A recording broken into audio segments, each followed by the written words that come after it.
madde yanılgısı ve gerçekler.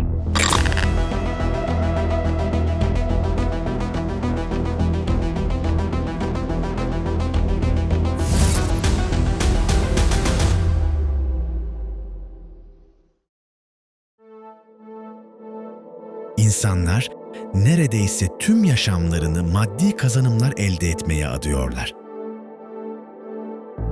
Daha kaliteli ve refah içinde bir hayat sürmek için çoğu zaman düşünmeden günlük işlerin peşinde koşuşturuyorlar. Peki, sürekli peşinden gittiğimiz bu madde gerçekten var mı?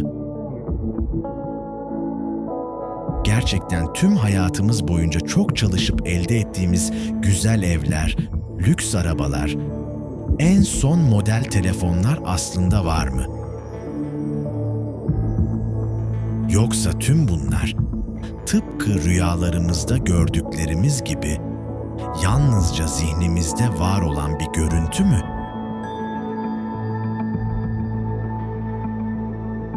Yoksa biz farkında olmadan belki de bir simülasyonun içinde mi yaşıyoruz?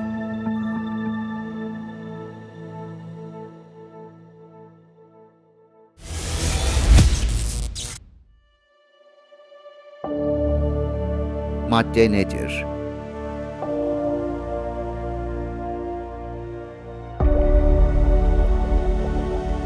Maddenin aslı, yani maddenin maddeden oluşmadığı gerçeği, şu anda bilimsel olarak ispatlanmış bir gerçektir.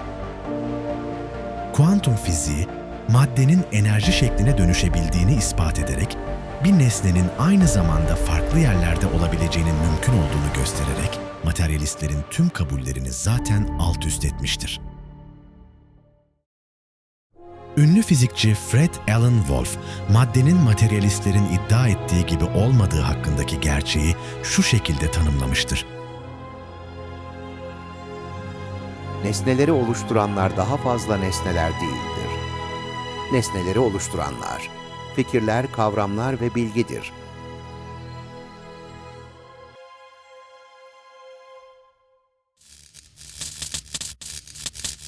Kuantum dünyasına adım attığımızda, gerçeklik sandığımız şeyin ne kadar kırılgan olduğunu fark ederiz. Işık hem madde gibidir hem de bir dalga gibi davranır.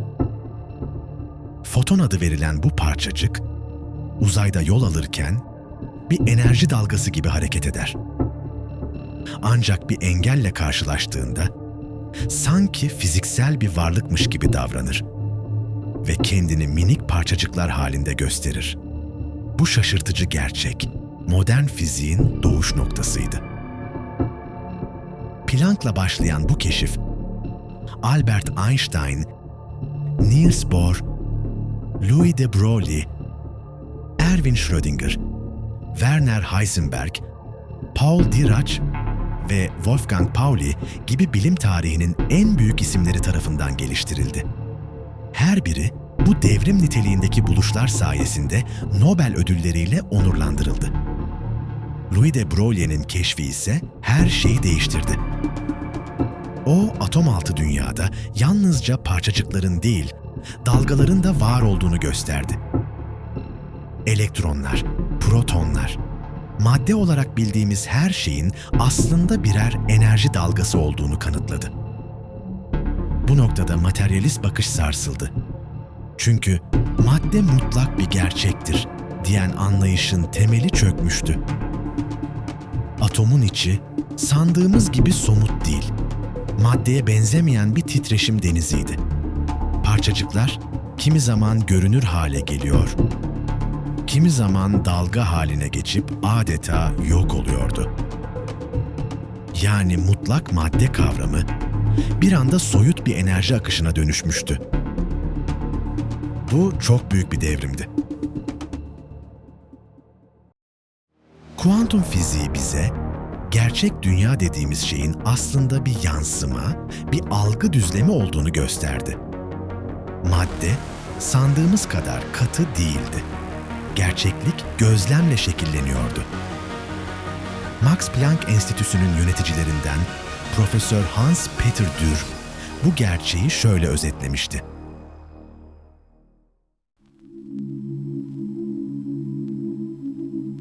Madde her neyse, maddeden yapılmamıştır.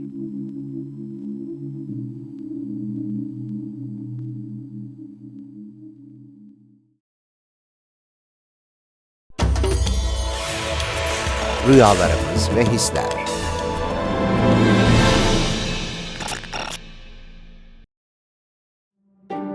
Maddenin gerçeğini daha iyi anlamak için bir an durup rüyalara bakalım.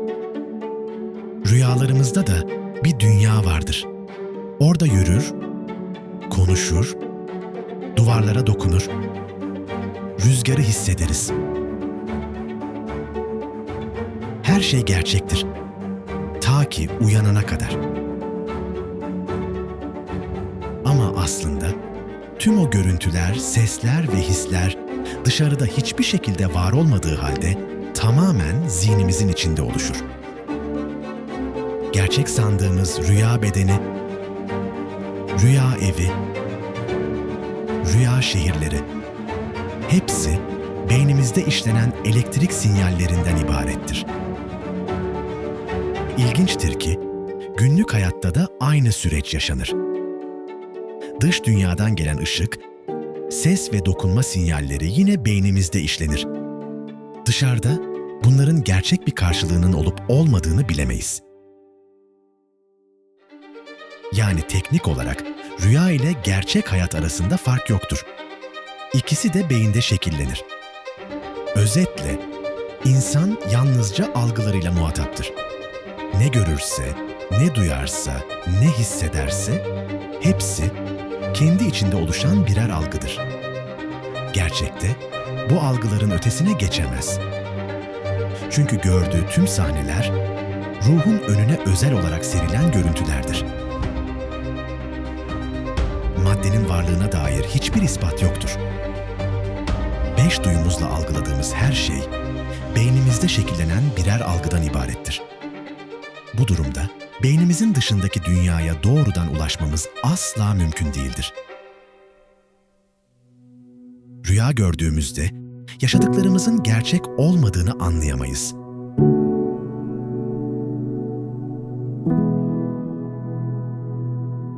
Tıpkı şimdi, bu dünyada yaşarken de gördüklerimizin yalnızca zihnimizde oluşan bir hayal olduğunu kabul etmekte zorlanmamız gibi. Oysa gerçek hayat dediğimiz görüntüleri algılama biçimimiz, rüyalardakiyle tamamen aynıdır. Her iki durumda da görüntü beynimizde oluşur. Aynı sinyaller, aynı beyin merkezlerini harekete geçirir. Bu yüzden rüyadaki görüntüyle gerçek dediğimiz görüntü arasında oluşum ve gerçeklik açısından hiçbir fark yoktur. Her iki görüntüyü de izlerken bunların gerçekliğinden şüphe duymayız. Peki ya şu anda gördüklerimiz? Rüyasında ayçiçeği tarlasında gezdiğini gören bir kişi, rüyadan uyandığında aslında yatağında yatıyor olduğunu fark eder. Rüyadan uyandığımızda meğer hepsi bir rüyaymış diyebiliyoruz. Ama şimdi gördüklerimizin bir rüya olmadığını nasıl ispatlayabiliriz? Elbette ispatlayamayız. Çünkü her iki durumda da ister rüya, ister gerçek hayat, insan aynı görüntüleri izler.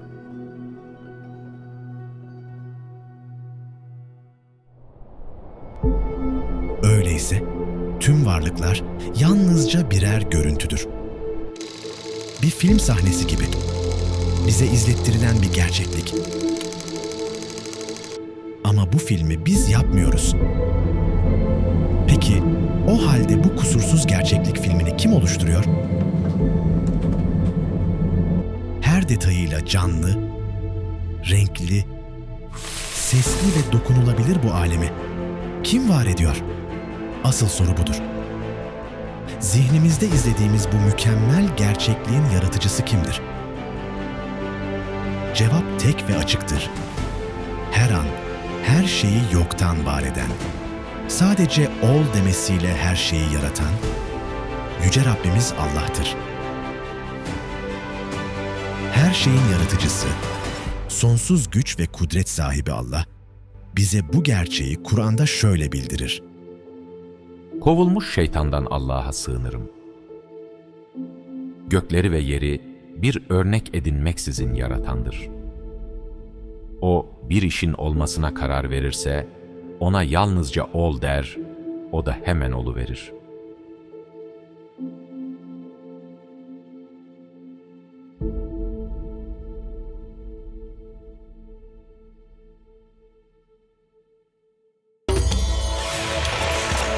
Görme.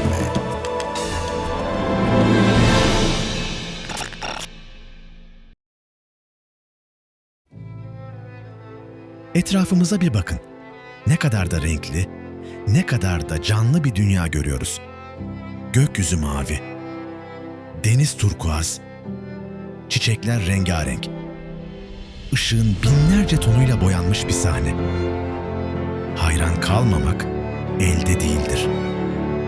Bunlar hepsi Allah'a şükretmemiz için sonsuz sebepler ve güzellikler. Peki size zihnimizin dışında aslında hiç ışık olmadığını söylesem? Lambalar, araba farları, neon tabelalar, hatta gökyüzündeki güneş.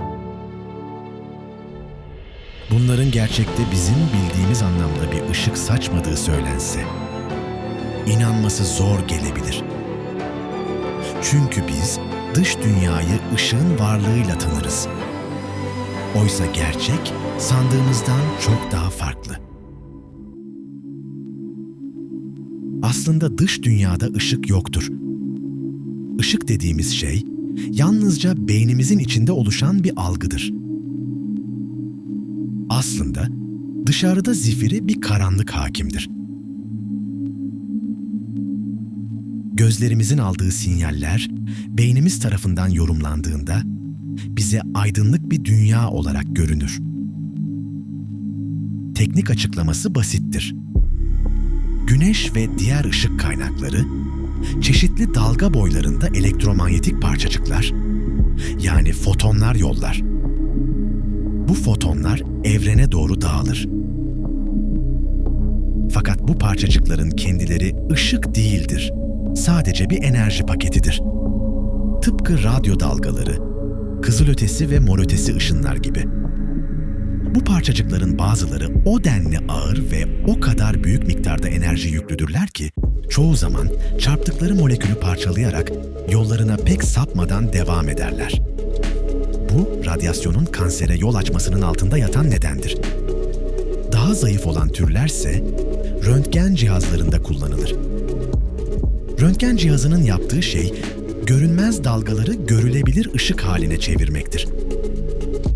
Yani görüntü aslında cihazın bize oluşturduğu yapay bir algıdır. Bu örnek şunu gösterir. Işık ancak göz tarafından algılandığında ve beyin tarafından yorumlandığında vardır.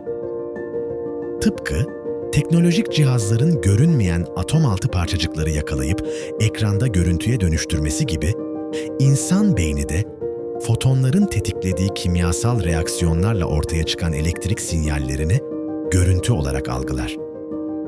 Dışarıda ise bizim tanımladığımız anlamda bir aydınlık yoktur. Her şey saydamdır. Işık dediğimiz şey ise tamamen algıdır. İnsan sahip olduğu bu algı sistemini kendi iradesiyle oluşturmuş değildir. Duyu organlarımız şükretmemiz için özel olarak yaratılmıştır.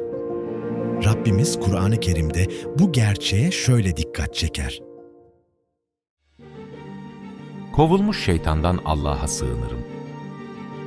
De ki, sizi inşa eden, size kulak, gözler ve gönüller veren O'dur. Ne az şükrediyorsunuz.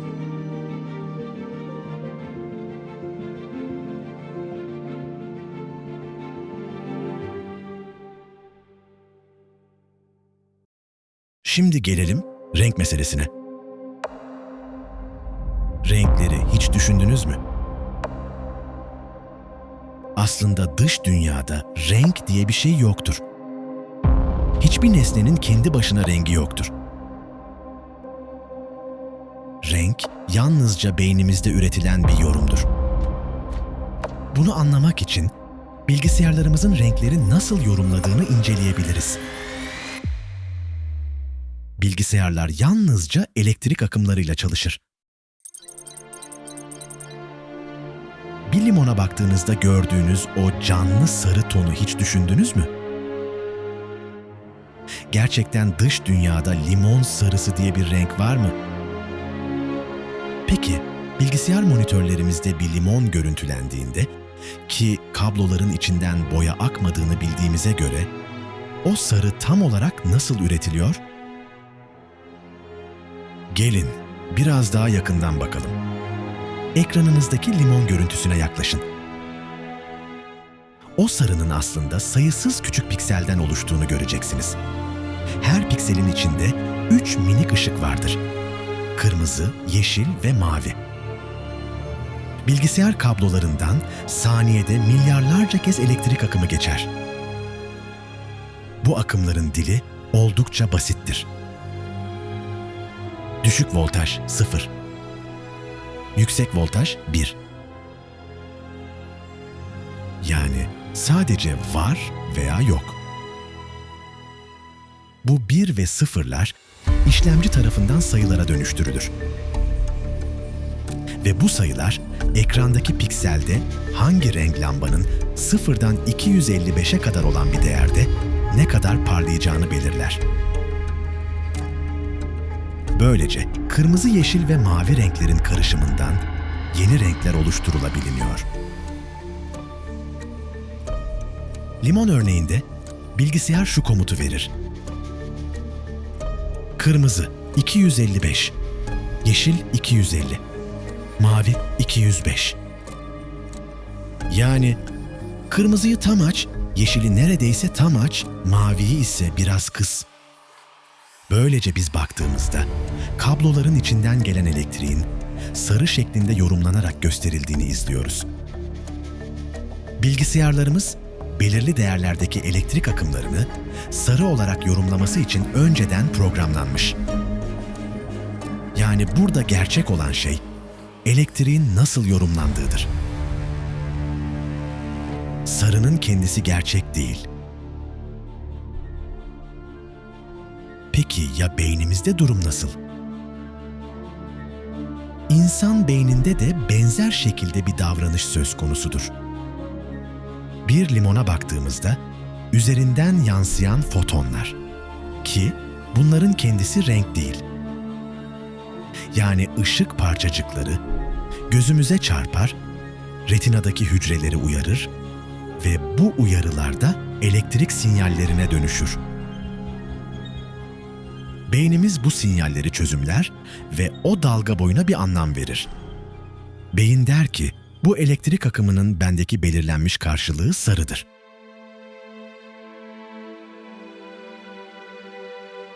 Gerçekte ise ne limon sarıdır, ne de ışığın bir rengi vardır. Gördüğümüz her şey, tüm detaylarıyla birlikte elektrik sinyallerinin yorumundan başka bir şey değildir. Gözlerimizden beynimize ulaşan elektrik sinyalleri bizim için anlamlı bir hale getirilir. Bu sinyaller her an zihnimizde yeniden renk olarak oluşturuluyor. Gerçekte her şey saydamdır. Ne elektrik akımının rengi vardır, ne de fotonların. Renkler her an beynimizde yeniden üretilir. Görebildiğimizi sandığımız bu limon, gerçekte zihnimizde var edilen bir görüntüdür. Bütün bu kusursuz düzeni yaratan, renkleri bizim için belirleyen, alemlerin Rabbi olan Allah'tır. Allah Kur'an'da bu konuya şöyle dikkat çekiyor. Kovulmuş şeytandan Allah'a sığınırım. Allah'ın boyası. Allah'ın boyasından daha güzel boyası olan kimdir? Biz yalnızca O'na kulluk edenleriz.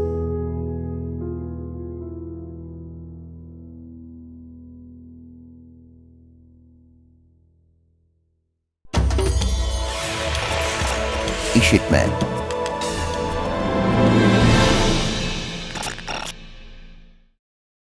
Ses aslında hiç var olmayan bir titreşimdir. Havadaki dalgaların kulağımızdaki küçük kemiklere çarpmasıyla oluşan bir elektrik sinyalidir. Ne bir notanın gerçek bir varlığı vardır, ne de bir melodinin havada dolaşan şekli. O sesleri, o müziği biz aslında beynimizin içinde duyarız. Bir enstrümanın tınısı, bir insanın sesi. Hepsi sadece beynimizde yorumlanan sinyallerdir. Beynimizin dışında aslında ses yoktur. Mutlak bir sessizlik hakimdir. Dış dünyada var olanlar yalnızca ses dalgaları olarak adlandırılan fiziksel titreşimlerdir. Bu titreşimlerin anlamlı bir sese dönüşmesi ise dışarıda ya da kulağımızda değil, beynimizin içinde gerçekleşir.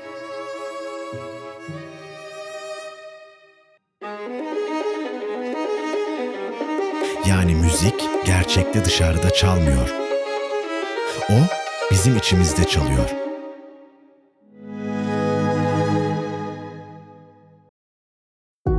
Kur'an'da Allah şöyle buyuruyor.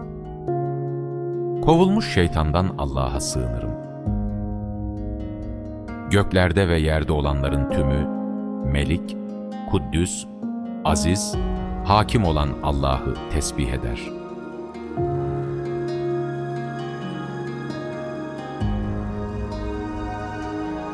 Evrenin her noktasında bir ritim vardır. Atomlar, yıldızlar, kalpler. Hepsi aynı ilahi orkestranın bir parçasıdır. Her şey durmaksızın Allah'ı tesbih etmektedir. Kovulmuş şeytandan Allah'a sığınırım. Kendileri yaratılıp dururken, hiçbir şeyi yaratamayan şeyleri mi ortak koşuyorlar?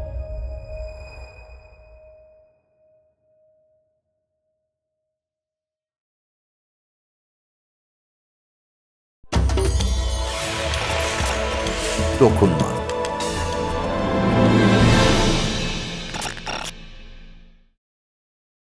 Bir düşünün. Elinizi uzatıyor, bir şeye dokunduğunuzu hissediyorsunuz. Peki, gerçekten dokunuyor musunuz?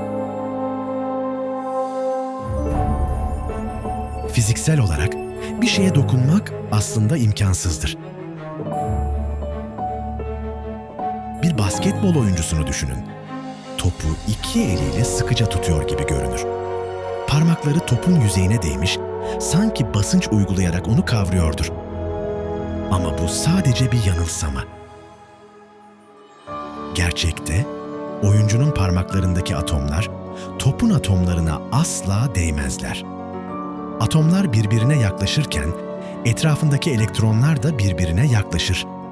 İşte o anda elektromanyetik kuvvet devreye girer. Elektronlar, birbirlerini sanal fotonlar aracılığıyla iterler. Ve bu itme öyle güçlüdür ki, iki atomun birbirine gerçekten değmesi asla mümkün olmaz. Yani topu tutan parmaklar aslında topun yüzeyine dokunmaz. Sadece atomlar arası itme kuvveti beynimizde bir temas hissi oluşturur. Biz o an dokunduğumuzu zannederiz. Oysa dokunma dediğimiz şey sadece beynin yorumladığı bir elektrik sinyalidir. Bu durumda şunu söylemek yanlış olmaz. Biz hayatımız boyunca hiçbir şeye gerçek anlamda dokunmadık. Bu fiziksel gerçek bizi daha derin bir gerçeğe götürür. Dokunduğumuzu sandığımız her şey aslında sadece beynimizde oluşan bir algıdan ibarettir. İnsan görme, duyma, koklama gibi duyularına şüpheyle yaklaşabilir. Ama dokunma hissi dış dünyanın gerçekten var olduğu izlenimini verir. Oysa gerçekte, dokunma da diğer duyular gibi beyinde oluşturulan bir sinyaldir. Beyin o sinyali almazsa, Kişi maddeye temas etse bile onu hissedemez.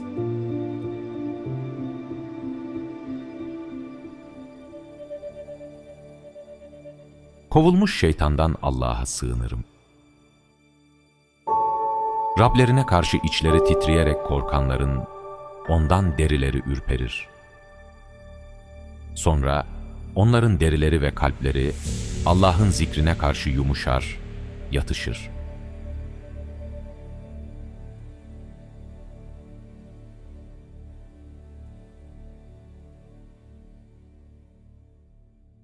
Ya ağrılarımız? Ağrı ne kadar da gerçek hissedilir, değil mi? Dizimizi vurduğumuzda o sızıyı anında hissederiz.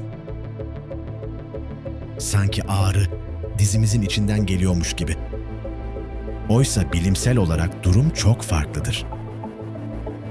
Bir darbe anında cilt altındaki sinir uçları uyarılır. Bu uyarılar elektrik sinyalleri haline gelir ve omurilik üzerinden beyne, ağrı merkezine iletilir. Beyin bu sinyalleri yorumlar. Yani ağrının yeri, şiddeti ve biçimi beyinde oluşur. Ama beyine gelen elektrik öyle bir şekilde kodlanır ki biz ağrıyı vücudun belirli bir bölgesinde sanırız. Oysa o bölgede ağrıyı hisseden bir bilinç yoktur. Dizimizin kendi acısından haberi bile yoktur. Bu noktada soru şu: eğer ağrı yalnızca beynin içinde oluşuyorsa, o zaman gerçekten acı çeken kimdir? Aynada izlediğiniz vücudunuz mu acı çekiyor? Yoksa beyninizin içinde elektrik akımlarını görüntü olarak izleyen ruhunuz mu? Gördüğümüz görüntüler gibi hissettiğimiz acılar da beynin içinde üretilen algılardır. Beyinde farklı elektrik sinyalleri yorumlanarak hem düşme görüntüsünü hem de ağrı hissi aynı anda oluşturulur. Gördüğümüz görüntüler gibi hissettiğimiz acılar da beynin içinde üretilen algılardır. Yani hem dizimizin düştüğünü görürüz hem de o düşüşün acısını hissederiz. Ama bu iki deneyim de aynı merkezde, beynimizde gerçekleşir. Gerçekte ne diz ağrır ne de görüntü acı çeker. Ağrı da görüntü de tıpkı bir rüya sahnesi gibi Allah'ın beynimizde yarattığı kusursuz bir algıdır. Her acı, her his, her duyum Allah'ın özel olarak yarattığı bir mucizedir.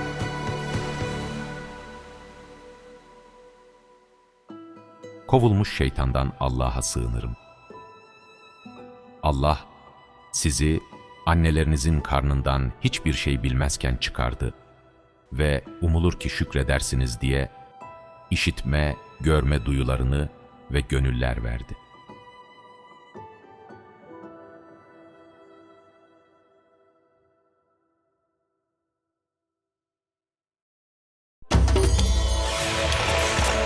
Tatma.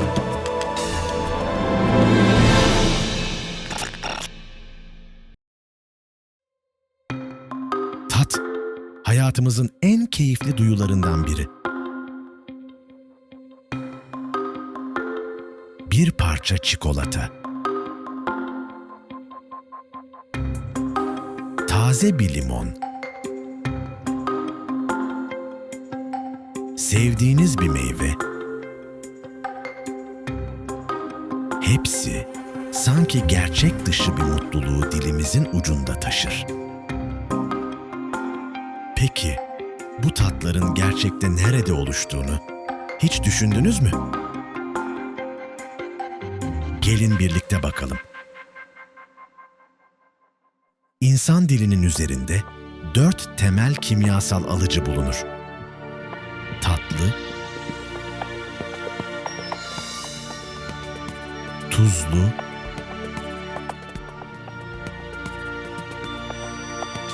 acı,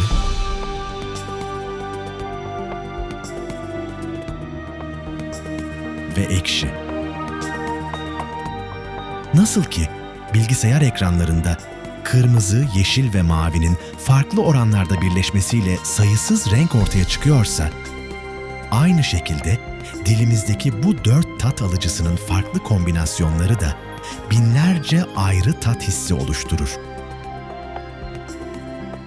Bu alıcılar, ağzımıza aldığımız her lokmada besinlerdeki kimyasal maddeleri algılar ve onları bir dizi karmaşık işlemle elektrik sinyallerine dönüştürür. Bu sinyaller beyne ulaştığında beyin onları yorumlar ve biz buna tat deriz. Bir pasta dilimi yediğinizde beyninizde oluşan pasta görüntüsüne beyninizde oluşan tatlılık sinyali eklenir. Bu iki algı birleştiğinde o pastayı sevmenizi sağlayan his ortaya çıkar.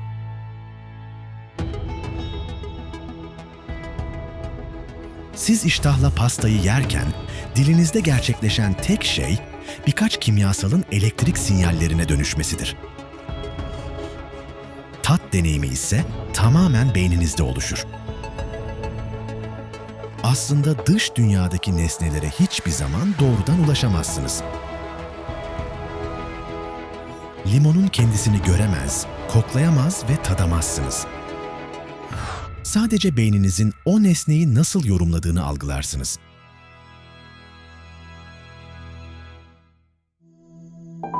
Tat sinirleri bir anlığına kesilse, dünyanın en sevdiğiniz yiyeceğini bile yeseniz, beyniniz o tadı asla duyamaz.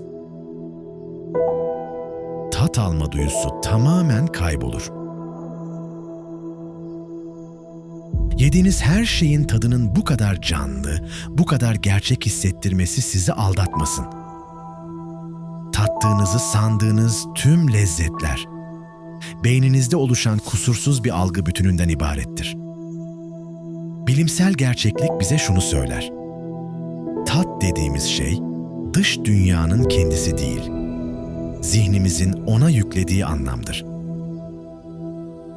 Gerçekte hiçbir şey kendiliğinden tuzlu, tatlı, ekşi ya da acı değildir.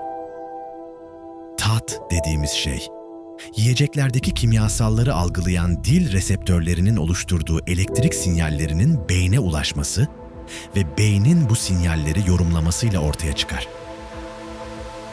Yediğimiz hiçbir şeyin aslında gerçek anlamda tadı yoktur.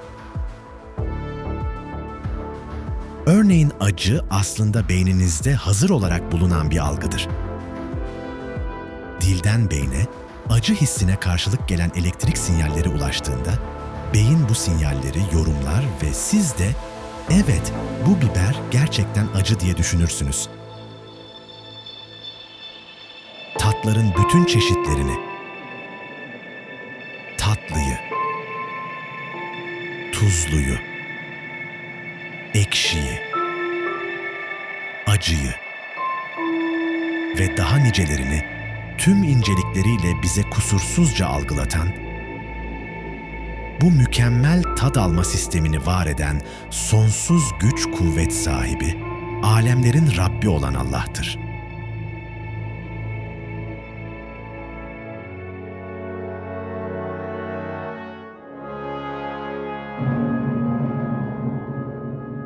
Kovulmuş şeytandan Allah'a sığınırım.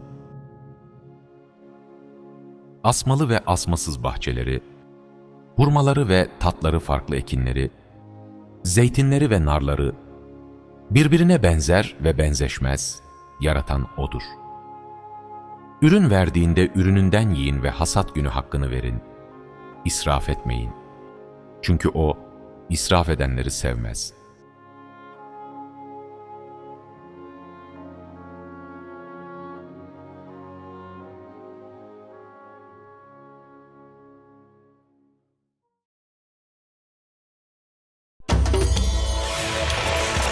Koklama.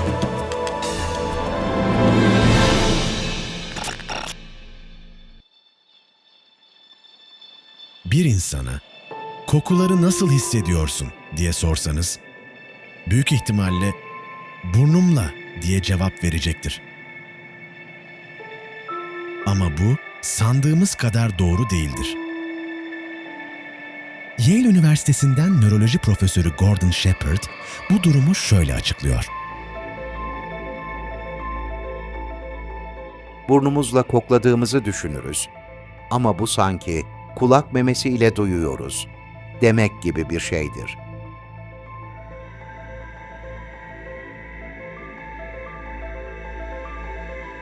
Aslında koku algımızın işleyişi diğer duyularımızla aynı prensibe dayanır. Burnumuzun dışarıdan gördüğümüz kısmı yalnızca bir geçiş tünelidir. Görevi havadaki koku moleküllerini içeri almakla sınırlıdır. Vanilya, gül veya lavantaların kokusunu oluşturan uçucu moleküller, burnumuzun derinliklerinde bulunan olfaktör epitel bölgesine ulaşır.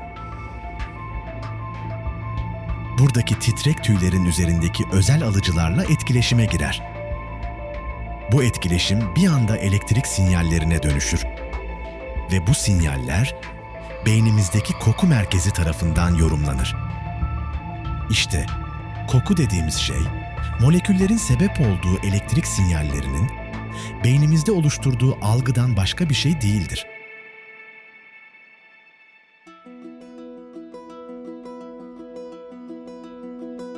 Güzel veya kötü, parfüm, çiçek, yemek kokusu ya da deniz esintisi. Beğendiğiniz veya hoşlanmadığınız tüm kokular dışarıda değil, zihninizde oluşur. Üstelik koku molekülleri hiçbir zaman beynimize ulaşmaz. Tıpkı ses ve görüntüde olduğu gibi beyninize ulaşan tek şey elektrik sinyalleridir. Yani hissettiğimiz tüm kokular, dış dünyadan gelen moleküllerin beynimizdeki elektriksel yorumundan ibarettir.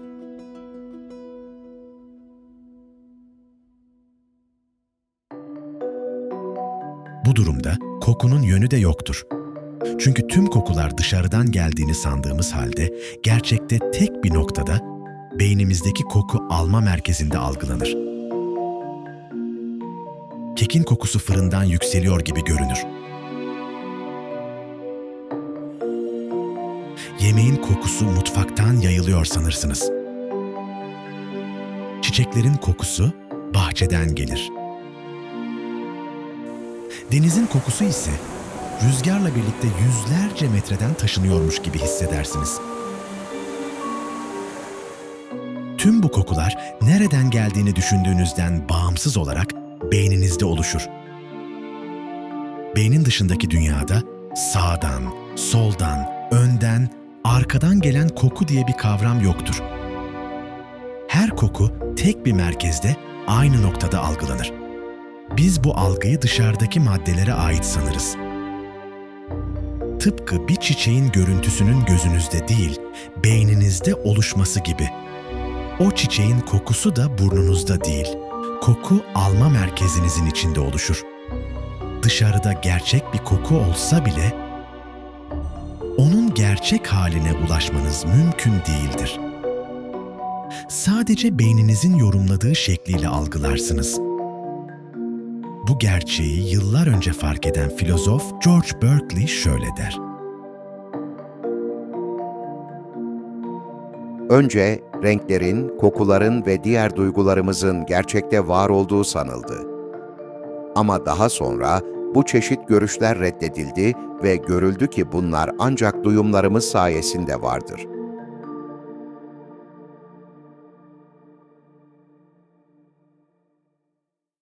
Sayısız kokuları zihnimizde oluşturan, bu kokuların yönünü bize belirten, her şeye güç yetiren ve üstün sanat sahibi olan, alemlerin Rabbi olan Allah'tır.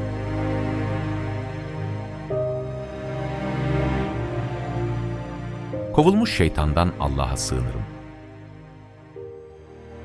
Yere gelince onu da varlıklar için alçalttı. Onda meyveler ve salkımlı hurmalıklar var.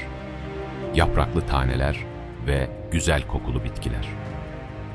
Şu halde Rabbinizin hangi nimetlerini yalanlayabilirsiniz?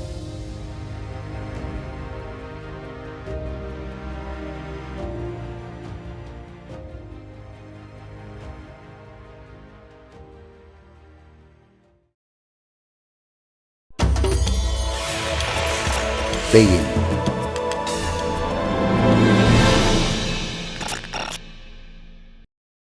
Dış dünya, renklerle, seslerle ve dokularla dolu, muazzam bir tablo gibi karşımızda canlanır.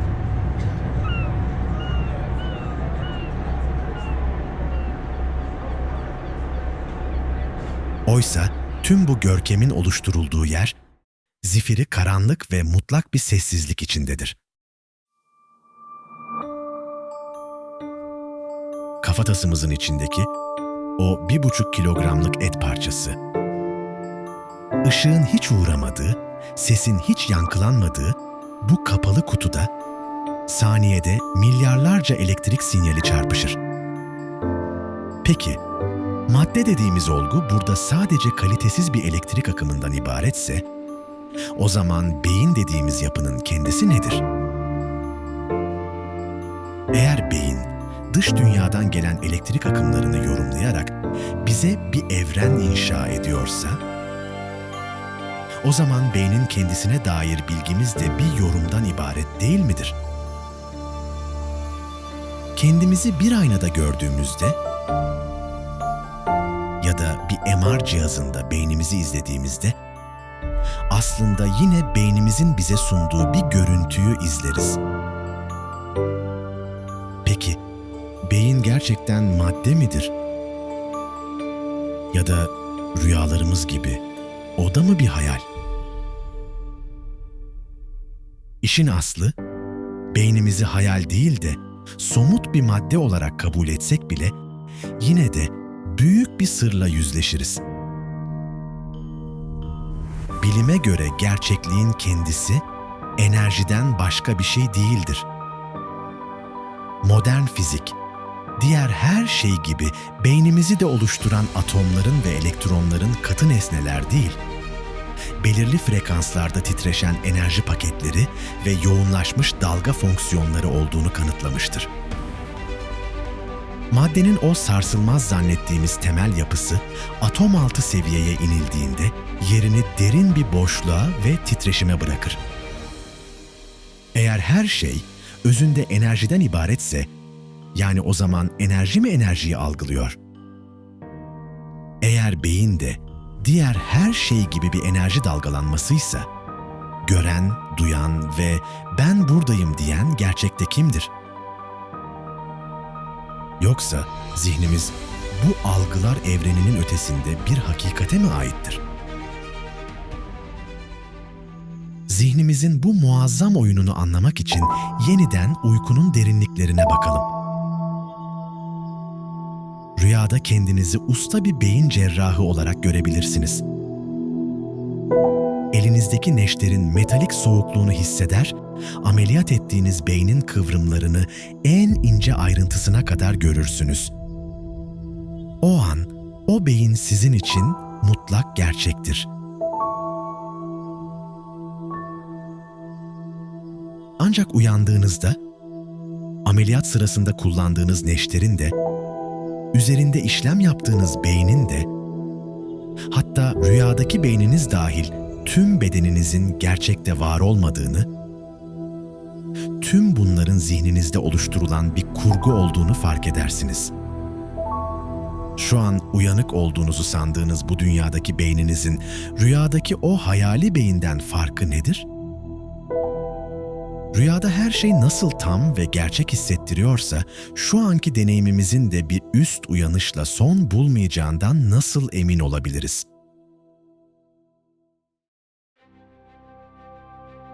Tüm bu harikalar evreni, aslında ruh dediğimiz o yüce varlığa izletilen kesintisiz bir şaheserdir. Beyin bu seyirde sadece bir aracı, bir arayüzdür. Fiziksel zannettiğimiz her şey, atom altı seviyede birer enerji parıltısına dönüştüğünde, geriye tek bir gerçek kalır. Bu muazzam sanat, sonsuz akıl sahibi olan Rabbimizin her an yeniden yarattığı bir tecellidir. Yaratılmış olan her şey bir gölge, bir hayal. Baki ve gerçek olan ise yalnızca alemlerin Rabbi olan Allah'tır. Bizler ise O'nun sanatını bize sunulan güzellikler olarak ondan olan ruhla seyretmekteyiz.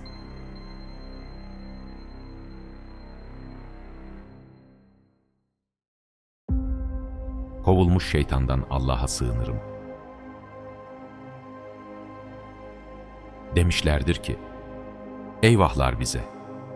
Uykuya bırakıldığımız yerden bizi kim kaldırdı? Bu, Rahman olan Allah'ın vaad ettiğidir. Demek ki gönderilen elçiler doğru söylemiş.